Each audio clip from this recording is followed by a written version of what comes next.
बिस्मिल्लाहिर्रहमानिर्रहीम। तमाम दोस्तों को वेलकम करते हैं अपने चैनल के ऊपर। और आज यूजुअल जो है वो इमरान भाई आज फिर हमारे साथ हैं और हम आज फिर अगेन जो है वो डाइसेक्शन करेंगे। एक जैसा आपको पता है कैपिटल वैल्यू टैक्स जो है ये फाइनेंस एक्ट 2022 के तहत जो है वो लागू किया गया था। और फॉर्मली उसको जो है वो 22-23 के लिए जो है वो लगना था, लेकिन बहरहाल उन्होंने उन्होंने जो गाड़ियों के ऊपर लगाया वो 22-23 के लिए लगा दिया, जबकि रेट्रोस्पेक्टिवली उन्होंने फॉरेन एसेट्स के ऊपर भी लगा दिया। सीवीटी का मैं अगर शॉर्ट थोड़ा सा इंट्रोडक्शन करूं तो जैसा कि आपको जानते हैं कि जितने भी फॉरेन एसेट्स हैं, रेजिडेंट इंडिविजुअल्स जो हैं पाकिस्तान के अंदर, उनके अगर फॉरेन में कोई एसेट है 100 मिलियन से ज्यादा है तो उसके ऊपर उन्हें सीवीटी देना होगा। और गाड़ियां जो हैं 1300 सीसी से जायद, यानी कि 1300 सीसी इसमें शामिल नहीं, 1300 सीसी से जायद वाली गाड़ियां हैं। और अगर हम इलेक्ट्रिक गाड़ियों की बात करें तो 50 kWh से ज्यादा की जो गाड़ियां हैं उसके ऊपर जब भी आप उनको ट्रांसफर करेंगे, परचेज करेंगे, और ये तमाम इंपोर्टेड के ऊपर भी है, लोकली मैन्युफैक्चर्ड के ऊपर भी है, यूज गाड़ियों के ऊपर भी है, और ऑक्शन के थ्रू भी अगर आप गाड़ी खरीदेंगे तो उसके ऊपर भी 1% जो है वो टैक्स जो है वो देना पड़ेगा। इसके अलावा एफबीआर ने ये भी कहा है कि हम एक ऐसी क्लास ऑफ एसेट जो है वो इंट्रोड्यूस करा सकते हैं सीवीटी के अंदर जिसके ऊपर 5% तक का जो टैक्स है वो देना पड़ सकता है। तो जैसे ही ये लॉ आया उसके ऊपर जाहिर है एक तो रेट्रोस्पेक्टिव के ऊपर भी हम इमरान साहब से पूछेंगे कि क्या है। और कुछ लोगों ने जाके फिर इस लॉ को चैलेंज कर दिया कि आल दो ये रेस्टोरेशन थी, इससे पहले भी सीवीटी इन फील्ड था, फिर उसको खत्म किया गया और फिर उसे दोबारा फाइनेंस एक्ट 2022 के तहत लाया गया। अभी जो हमारे पास कंक्लूजन्स हैं वो ये है कि दो जजमेंट्स हैं इसके ऊपर। एक लाहौर हाई कोर्ट की जजमेंट है सीवीटी के ऊपर, वो हम पूछेंगे इमरान भाई से कि उस पे क्या सीन है। और उसके अलावा सिंध हाई कोर्ट ने भी जो है वो सीवीटी का लॉ और उसके ऊपर जो पटिशन थी वो डिसाइड कर दी हैं। तो फर्स्ट ऑफ ऑल हम वेलकम करेंगे। अस्सलाम वालेकुम सर। वालेकुम सलाम।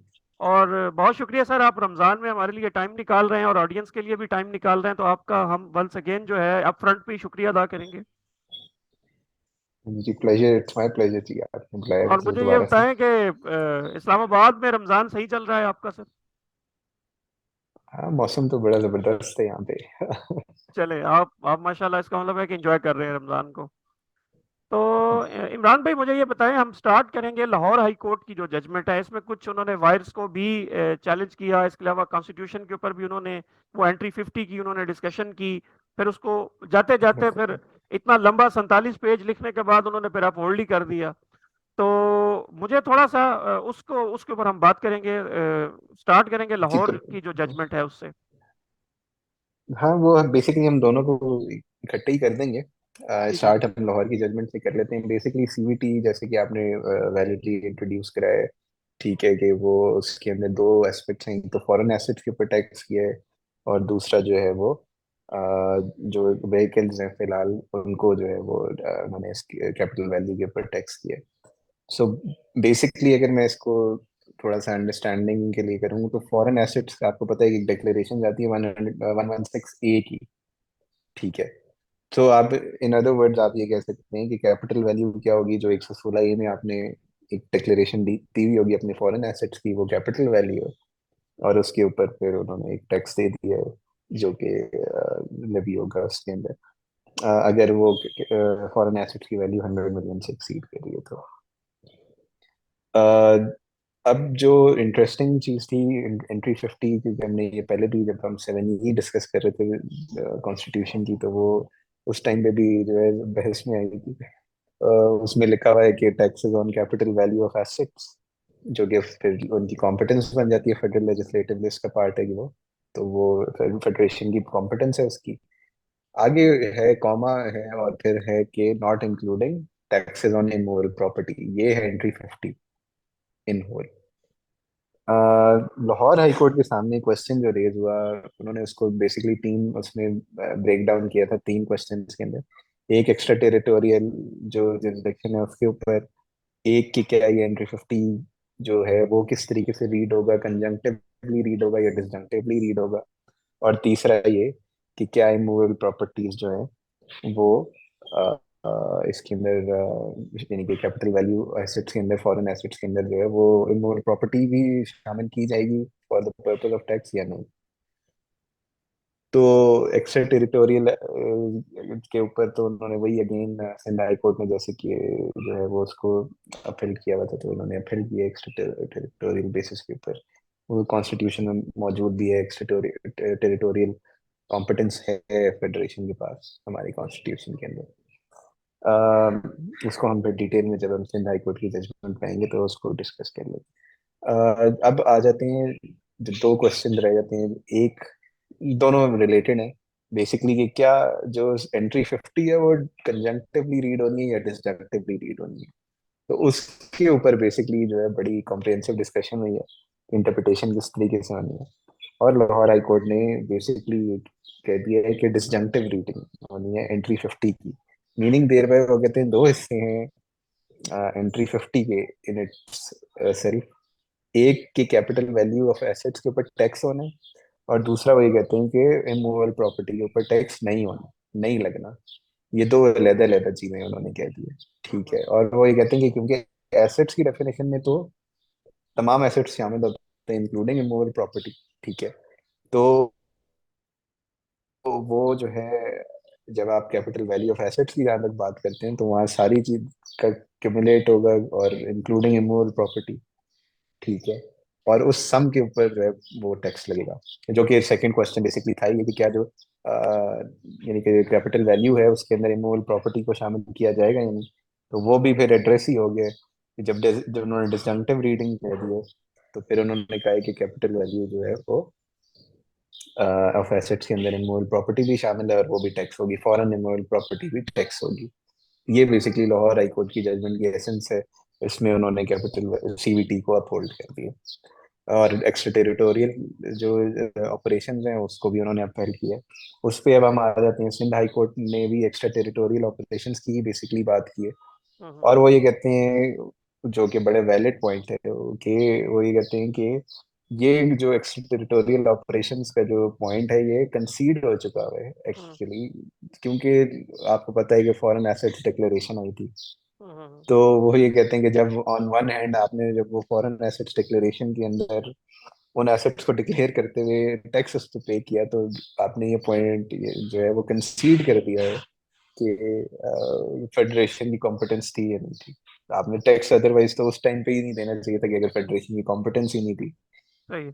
ठीक है, तो तो बेसिकली एक्स्ट्रा टेरिटोरियल ऑपरेशंस जो कि कॉन्स्टिट्यूशन में एक्सप्रेसली मौजूद भी हैं, तो वो उसको उन्होंने अप्रूव किया है, और इस बेसिस के ऊपर जो है ये सीवीटी एप्लीकेबल है। तो आप ये कह रहे हैं कि दोनों हाई कोर्ट्स ने यूनानिमसली इसको अपहोल्ड कर दिया है। ऐसे ही है, ऐसे और ही है। दूसरा, आपको चांस देख रहे हैं कि इसको आगे सुप्रीम कोर्ट में भी इसको मतलब चैलेंज किया जाएगा इनको। चैलेंज तो मेरे ख्याल में लोग करेंगे ही। स्पेसिफिक पॉइंट जो शायद जरा डिबेटेबल है वो है कि वेदर इमूवेबल प्रॉपर्टी जो यानी कि एंट्री 50 की रीडिंग है, वो किस तरीके इंटरप्रिटेशन किस तरीके से होनी है, या कंजंक्टिव रीडिंग होनी है या डिसजंक्टिव रीडिंग होनी है। हम्म। वो एक पॉइंट है जो कि आई फील के जिसके ऊपर एक इट्स स्टिल यानी कि डिस्कसेबल, के उसके ऊपर हो सकता है कि एक आर्गुमेंट बन जाए।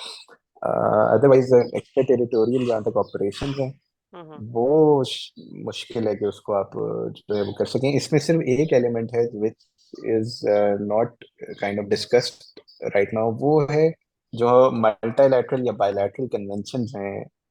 क्योंकि पाकिस्तान मेंबर है ओईसीडी का, और हम्म। पाकिस्तान जो है वो एक यूएन चार्टर के तहत ही ऑपरेट करता है, जो कि ग्लोबलाइजेशन जिस तरीके से मॉडर्न जो कॉन्सेप्ट है उसका, मॉडर्न वर्ल्ड जिस तरीके से ऑपरेट करती है, तो यूएन चार्टर के तहत और ओईसीडी कन्वेंशन के तहत, और जो हमारे मल्टीलैटरल और बायलैटरल कन्वेंशन हैं उनको जो है उनकी कोई यहाँ पे सेविंग नहीं दी गई। ये एक प्रॉब्लम है सीवीटी का जो अभी लॉ इंट्रोड्यूस हुआ है हम्म। उसके अंदर, कि क्या वो जो कन्वेंशंस हैं उनकी अगर कोई क्लॉज जो है वो जो avoidance of double taxation mechanism होते हैं वो इधर सुपरसीड करेंगे या नहीं, क्योंकि ये मैकेनिज्म इस लेवी के अंदर तो दिया हुआ ही नहीं है। जैसे इनकम टैक्स ऑर्डिनेंस के अंदर तो avoidance of double taxation mechanism मौजूद है। ठीक है, लेकिन सीवीटी के अंदर ये मौजूद नहीं है। वेरे अगर आप मल्टीलैटरल या बायलैटरल कन्वेंशन या ओईसीडी की जो कन्वेंशन हैं वो आप देखेंगे, तो उसके अंदर कैपिटल एसेट्स की भी के अगेंस्ट भी अवॉइडेंस ऑफ डबल टैक्सेशन का मैकेनिज्म मौजूद है। तो सही। ये एक पॉइंट है जो कि देखे जाने वाला है कि उसका क्या बनेगा। अच्छा इमरान भाई, इसमें क्योंकि इसमें जी बाय एक ऑल चीज। मींस से जी जी। एक चीज से अगर मैं कंक्लूड कर दूं कि बाय ऑल मींस ऑब्वियसली ये एसेट फॉरेन एसेट्स हैं, इसका मतलब है कि उसकी geographical source outside of Pakistan ही है। आउटसोर्स ठीक होगा। है। तो ये जो क्रॉस बॉर्डर ट्रांजैक्शन एक तरह की बन जाती है, तो वो क्रॉस बॉर्डर जो ट्रांजैक्शन है उसको देखना पड़ेगा, क्योंकि ये तो इंटरनेशनल लॉ आ जाता है इसके बीच में। तो वो एलिमेंट है जो कि अभी तक डिस्कस नहीं हुआ हुआ।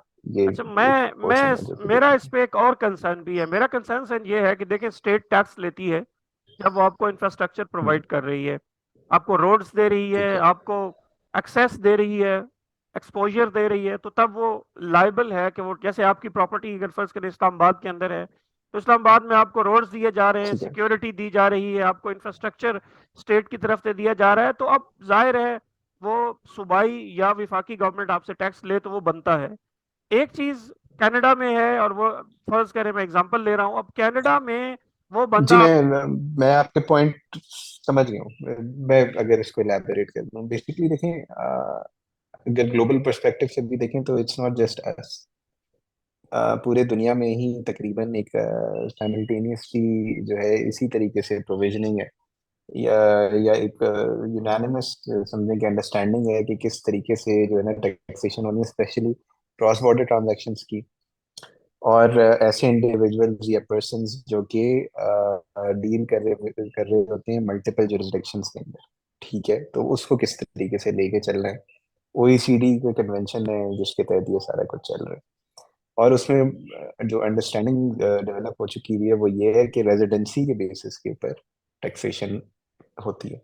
आपको पता है कि जिधर भी आप रेजिडेंट होंगे, बिल्कुल। तो वहां पे आपकी ग्लोबल इनकम टैक्सेबल होती है। उस बेशक आप वहां पे 1 रुपए भी ना कमा रहे हो, ठीक है, आपकी सारी इनकम जो है वो फॉरेन जुरिसडिक्शन की हो, लेकिन अगर आप वो ऐसी जुरिसडिक्शन में रेजिडेंट है, तो आपने सारी की सारी दुनिया में जो भी इनकम है आपकी वो आपने वहीं पे टैक्स करानी है। ठीक है। दूसरा ये कि देखिए, जो आप पॉइंट कह रहे थे, अगर मैं पाकिस्तान में से रेजिडेंट हूँ और रह रहा हूँ तो फैसिलिटीज तो अवेल कर ही रहा हूँ। ऐसा नहीं है कि मैं फैसिलिटी नहीं अवेल कर रहा हूँ। लेकिन यानी कि ऑब्वियसली यानी कि कोई भी रोड इस्तेमाल कर ही रहूंगा। ठीक है। इसी तरह एयरपोर्ट्स हैं, या ट्रैवल भी करना है तो एयरपोर्ट्स में इस्तेमाल कर रहूंगा। और सबसे बड़ी बात इसी सिक्योरिटी है तरह आपकी। बिजली और ये सिक्योरिटी है। सारी चीजें, सिक्योरिटी और सारा कुछ, यानी कि जब मैं रह रहा हूँ यहाँ पे, तो हम्म। मैं वो उसकी स्टेट की जो फैसिलिटीज है वो अवेल तो कर रहा हूँ। ऐसा नहीं है कि नहीं कर रहा। लेकिन सर, और residency calculation, with respect to property अगर आप देखें, तो प्रॉपर्टी तो कनाडा में है, जो मैं देखिए, मैं एग्जांपल ले रहा हूँ। बेशक प्रॉपर्टी कनाडा, मैंने आपको इसीलिए पहले ये क्लियर कर दिया कि ये कन्वेंशन जो है वो डिसाइडेड है कि रेजिडेंसी के बेसिस पे टैक्सेशन होनी है। जहाँ के भी आप रेजिडेंट हैं वहाँ पे ग्लोबल इनकम टैक्स होनी है। अब मैं बेशक अब मेरी सारी की सारी इनकम से, for example, outside of Pakistan की है, और पाकिस्तान में मैं 1 रुपए भी नहीं कमा रहा, जोग्राफिकल सोर्स में कोई यहाँ पे मेरी इनकम नहीं है।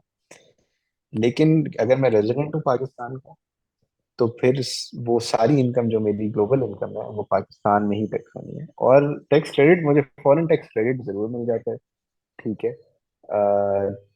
और avoidance of double taxation mechanism मैं जरूर इन्फोर्स करा सकता हूँ। हो सकता है कि वो जो मेरी फॉरेन जुरिसडिक्शन है जहाँ पे मैं नॉन रेजिडेंट हूँ, वो वहां पे फिर मैं उसको अवेल करूँ। इमरान भाई, मेरा ठीक है। सवाल इसमें यह बन रहा है कि देखिए, लेकिन अगर आप सेक्शन 101, लेकिन 102। टैक्सेबिलिटी लेकिन रेजिडेंसी जहाँ है वहाँ है। अच्छा, अगर आप देखें कि अभी जो सीवीटी भी इंट्रोड्यूस किया गया है, और जो है वो सेरेमनी भी देखें, तो वो बेसिकली रेजिडेंट्स के ऊपर उन्होंने लिखा है, नॉन रेजिडेंट्स के ऊपर नहीं लगा। और सेरेमनी तो स्पेसिफिकली पाकिस्तानी जो प्रॉपर्टी है, सिर्फ उसके पाकिस्तान ओरिजिन प्रॉपर्टी है उसके ऊपर लगा हुआ लेकिन है। मेरा ऑब्जेक्शन है ना तो सर, इस इसमें तरह। मेरा ऑब्जेक्शन इसमें ये बन रहा है हम्म, सर कि देखें, इनकम तो आप टैक्स करवाएं, कोई इशू नहीं। आप फॉरेन इनकम टैक्स करवा हम्म, सकते हैं, रेंटल इनकम टैक्स करवा सकते हैं, इवन कैपिटल ठीक है। गेन का भी इनकम टैक्स ऑर्डिनेंस के अंदर 102 में, 103 के अंदर आपको अगर मिला के पढ़ें तो वहां पे ये चीजें मिल जाती हैं। लेकिन मसला ये है कि सिर्फ एसेट रखना, आप एसेट मेंटेन कर रहे हैं, उसके हम्म, ऊपर 1% देंगे, जबकि उससे कोई इनकम भी नहीं आपकी हो रही। Just you have a house there, just you have a कोई भी आपका फ्लैट वहां पे आपने लिया हुआ है, या आप बैंक अकाउंट में वहां पैसे रखे हुए हैं, मेंटेन कर रहे हैं, तो वो वैल्यू की बेस के ऊपर देखिए, आपका आपसे 1% आप यहाँ पे लिया आप जा ऐसा रहा है। करेंगे, वो एसेट आप लिक्विडेट करें और पाकिस्तान पैसे लें और पाकिस्तान में एसेट ले लें। देखिए आप, वो तो, इन अदर वर्ड्स, मैं ये कह सकता हूँ कि आप जब मेरे पास रह रहे हैं तो मैं तो आपको ज्यादा इंसेंटिव तभी दूंगा ना कि आप मेरे पास पैसे रखवाएं। ठीक है। ये एक उसका यानी कि काउंटर जो नैरेटिव है वो तो यही आएगा कि मैं आपको, जाहिर है देखिए, इंपोर्ट्स पे भी एडिशनल टैक्सेस होते हैं, रेगुलेटरी ड्यूटी लग जाती है। वो रेगुलेटरी ड्यूटी फिर आप कहेंगे, कल को कहेंगे ये तो बड़ी गलत बात है जी, रेगुलेटरी ड्यूटी मैं क्यों दूं। ठीक है। वो उसका मकसद यही होता है कि प्रमोट करें आप लोकल चीजों को, लोकल इन्वेस्टमेंट्स को प्रमोट करें। ठीक है। और यही इसका मकसद है कि वो पाकिस्तानी या पाकिस्तानी रेजिडेंट लोग जो कि पाकिस्तान में रह रहे हैं, वो फिर लिक्विडेट करें और अपनी इन्वेस्टमेंट वापस लें पाकिस्तान में। तो ये बेसिकली एक काउंटर नैरेटिव आ जाएगा उसके अंदर। नहीं, ठीक है, मेरा क्योंकि मेरा सवाल एसेंशियली वो। मेरा सवाल वो है ना कि जैसे 7E वाला मामला है कि उसमें आपको इनकम तो नहीं हो रही, लेकिन वो डीम कर रहे हैं, सही है। अब वहां पे ठीक है। आपने एक घर रखा हुआ है, फ्लैट रखा हुआ है, फॉर व्हाट पर्पस, जिसके लिए भी। अब आपसे कहा यह जा रहा है कि हम्म। फर्ज करें आपको वहां से रेंटल इनकम होती है, तो वो आप पाकिस्तान में टैक्स करा रहे हैं। 101, 102, 103 हम्म। जियोग्राफिकल सोर्स ऑफ इनकम में आप टैक्स क्रेडिट लेते हैं। वो एक पूरा प्रोसेस है यहाँ पे। हम्म। अच्छा, वो आपसे ये कह रहे हैं कि आपकी ये वैल्यू सिर्फ रिटेन करने के लिए, कि एक एसेट आप फॉरेन में रिटेन कर रहे हैं, इनकम उससे भले हो रही है नहीं हो रही है वो बात की बात है, वो हो भी रही है, यानी वो अगर हो भी रही है हम्म। तो वो तो हम इनकम टैक्स ऑर्डिनेंस के अंदर ऑलरेडी टैक्स करवा रहे हैं। देखिए, मैंने आपको मकसद उसका बता दिया, बेसिकली मकसद रिपैट्रिएशन है कि आप रिपैट्रिएट करके पाकिस्तान पैसे ले आएंगे। आप जब ले आएंगे और यहाँ इन्वेस्ट कर देंगे तो ये चीज आपको नहीं पड़ेगी, पीवीटी आपको फिर नहीं पड़ेगा। ठीक है। और दूसरी तो चीज, मकसद तो ये है कि, हाँ। नहीं ये फिर जबरदस्ती रिपेट्रिएशन है, एक तो मैं इस पे बात करूंगा। दूसरी चीज ये कि मैं कुछ एक्सपेंस जिस स्टेट में मैं अपने एसेट रिटेन कर रहा हूँ मैं वहां भी दे रहा हूँ, वहां मैं म्यूनिसिपैलिटी टैक्सेस नहीं दे रहा देखिए, हूँ। रिपैट्रिएशन जबरदस्ती नहीं हुई, इसको मैं सिर्फ करेक्ट कर दूं। रिपैट्रिएशन को मैंने इंसेंटिवाइज कर दिया। मैं इसको थोड़ा सा इस तरीके से इसको कहीं पे कहूंगा कि रिपैट्रिएशन को मैंने इंसेंटिव दे दिया ना, कि अगर आप रिपैट्रिएट करके ले आते हैं तो आपकी बचत है, अगर आप नहीं करेंगे तो आपको कॉस्ट पड़ जाएगी। ये बेसिकली इंसेंटिव दे दिया है अच्छा, रिपैट्रिएशन का, दूसरा आप ये क्या आप कह कहेंगे सकते उसके ऊपर कि अगर आप म्यूनिसिपैलिटी टैक्सेस वगैरह जो वहां पे दे रहे हैं, लाइक अगर मैं कनाडा में हूँ, मैं वहां पे प्रॉपर्टी मेंटेन कर रहा हूँ, वहां हैं। पे भी मैं बिल्कुल दे रहा वैसे हूँ, ही। उसकी अब ये एसेसमेंट। एक क्वेश्चन है कि, ये क्वेश्चन है जो कि इसके अंदर अनकैटेड है, जो कि मैंने आपको पहले ही यही जिक्र किया कि क्योंकि वो ग्रॉस बेसिस अवॉइडेंस ऑफ पे हो डबल रही है। Taxation mechanism. जी, avoidance of double taxation mechanism नहीं प्रोवाइडेड है। ये एक क्वेश्चन है जो कि which needs to be catered. वो अभी तक तो रेज ही नहीं हुआ कहीं पे, मैंने देखा भी नहीं, अंडर डिस्कशन है। एटलीस्ट जजमेंट्स के अंदर तो डिस्कशन में नहीं आया।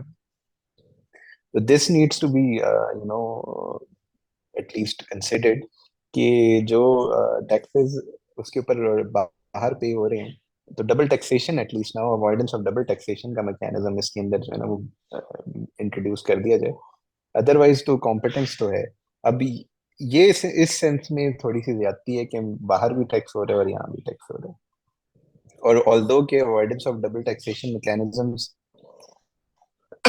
सॉरी मौजूद है, लेकिन उसको जो है ना यहाँ पे उसका इफेक्ट नहीं दिया सही। हुआ। अच्छा, दूसरी चीज मुझे ये सॉरी। बताएं कि ये जो रेट्रोस्पेक्टिव एप्लीकेशन है, इसके बारे में आप क्या कहेंगे। रेट्रोस्पेक्टिव एप्लीकेशन भी अगर देखा जाए तो जजमेंट्स मौजूद हैं, लेजिस्लेचर के पास बेसिकली पावर आप कहेंगे हर तरह की है। तो जो जजमेंट्स पाकिस्तान के अंदर मौजूद हैं इस तरह की के, अगर लेजिस्लेशन के थ्रू स्पेसिफिकली इंटेंशन नजर आ जाए कि रेट्रोस्पेक्टिव एप्लीकेशन है तो वो हो सकता है। लेकिन क्या इन रेट्रोस्पेक्टिव वाला पॉइंट दोनों जजमेंट्स में कहीं भी एड्रेस हुआ है, आपकी नजर से गुजरा है। रेट्रोस्पेक्टिविटी का पॉइंट सीवीटी के केस में जो है नहीं गुजरा। सीवीटी के केस में रेट्रोस्पेक्टिविटी नहीं डिस्कस हुई थी।